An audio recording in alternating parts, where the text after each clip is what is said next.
We must also continue to stand by President Biden as he works to bring American hostages and Israeli hostages held by Hamas back home. American hostages and Israeli hostages and international hostages back home.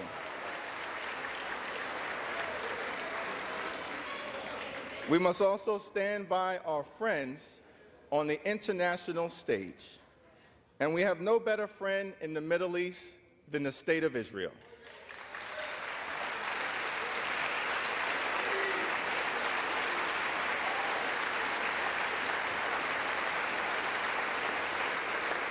Israel has a right to exist as a Jewish and democratic state.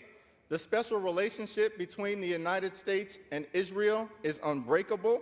Our commitment to Israel's security is ironclad, and Israel has a right to defend itself under the international rules of war against the brutal terror unleashed on its citizens by Hamas.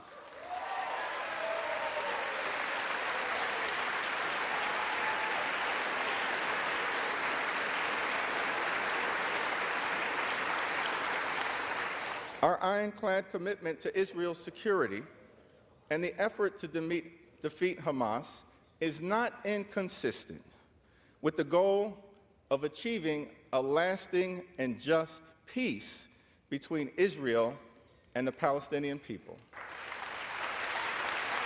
In many ways, it is a necessary ingredient because Hamas is not good for Israel. Hamas is not good for America. Hamas is not good for the free world. Hamas is not good for the democratic aspirations of the Palestinian people.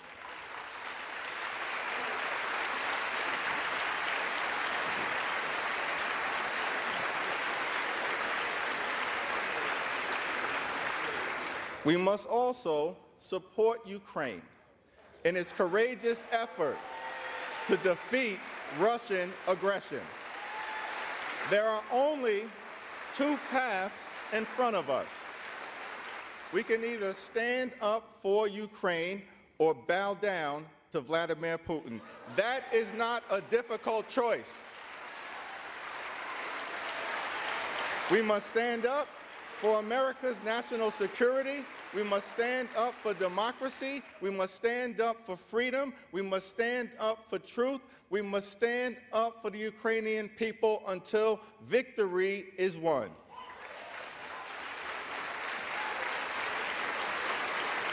It is my expectation that in the next week or so, the Senate will send over for consideration a bipartisan national security funding package for Israel, Ukraine, and our other allies throughout the free world. That also includes humanitarian assistance for Palestinian civilians and others who may be in harm's way. The House of Representatives should take up this national security package and humanitarian relief package immediately, in totality, and without delay. The time for gamesmanship is over. The time for brinksmanship is over.